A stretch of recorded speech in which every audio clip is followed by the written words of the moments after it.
মনোনয়ন প্রত্যাহারের শেষ দিনে সেগুনবাগিচার রিটার্নিং কর্মকর্তা কার্যালয়ে ঠিক এই মুহূর্তে আছেন সহকর্মী মাহফুজা মোসলেহি। আমরা আমাদের সহকর্মী মাহফুজা মোসলেহির সাথে সরাসরি যুক্ত হচ্ছে। মাহফুজা মোসলেহি, দুপুরের দিকে একটা প্রেস ব্রিফিং হয়েছিল এবং সেখানে ঢাকা বিভাগীয় কমিশনার এবং রিটার্নিং কর্মকর্তা 3 জন প্রার্থীর প্রার্থিতা প্রত্যাহারের কথা বলেছিলেন। 5টা বেজে গেছে, এখন পর্যন্ত এই সংখ্যাটা কোথায় গিয়ে দাঁড়ালো জানাবেন বিস্তারিত।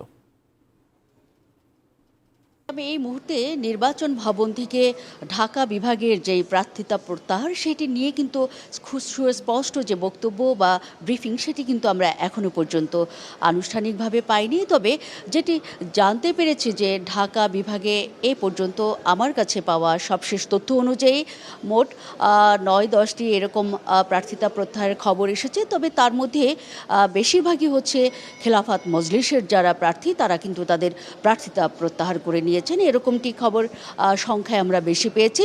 এর বাইরে যেটি দেখেছি যে ঢাকা 17 আসনে প্রার্থী যিনি ব্যারিস্টার এম সরওয়ার হোসেন তার প্রার্থিতা প্রত্যাহার করে নিয়েছেন বলে আমরা খবর পেয়েছি।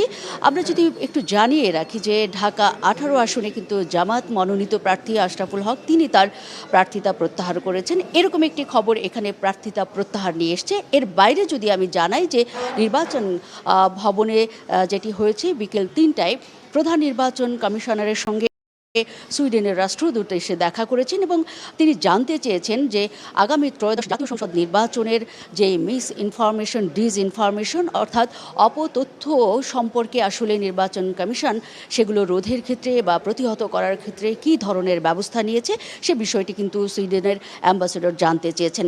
একই সঙ্গে তিনি বলেছেন যে যে কোনো ধরনের প্রযুক্তিগত সহায়তা সুইডেন দিবে এবং যে কোনো রকমের আইন শৃঙ্খলা পরিস্থিতির যেই বিষয়গুলো আছে সে ব্যাপারে যদি তাদের কোনো সুপারিশ প্রয়োজন হয় সেটিও তারা দেওয়ার জন্য নির্বাচন কমিশনের প্রতি এগিয়ে আসবেন বলে জানিয়েছেন। এরকম একটি তথ্য কিন্তু নির্বাচন কমিশনের সচিব আখতার আহমেদ আমাদেরকে কিছুক্ষণ আগেই ব্রিফ করে জানিয়েছেন। এর বাইরে যদি একটু জানিয়ে রাখি যে বিকেল 4:30টায় রাজনৈতিক সব নিবন্ধিত যেসব দল আছে তার সঙ্গে নির্বাচন কমিশনের পক্ষ থেকে একটি বৈঠকে বসার কথা। আমরা বেজমেন্টে অপেক্ষা করছি সেই বৈঠকের জন্য, এখনো পর্যন্ত সেটি শুরু হয়নি। তবে বেশ কিছু রাজনৈতিক দল বিশেষ করে ছোট দলের নেতারা এখানে এসেছেন, বড় দলের নেতারা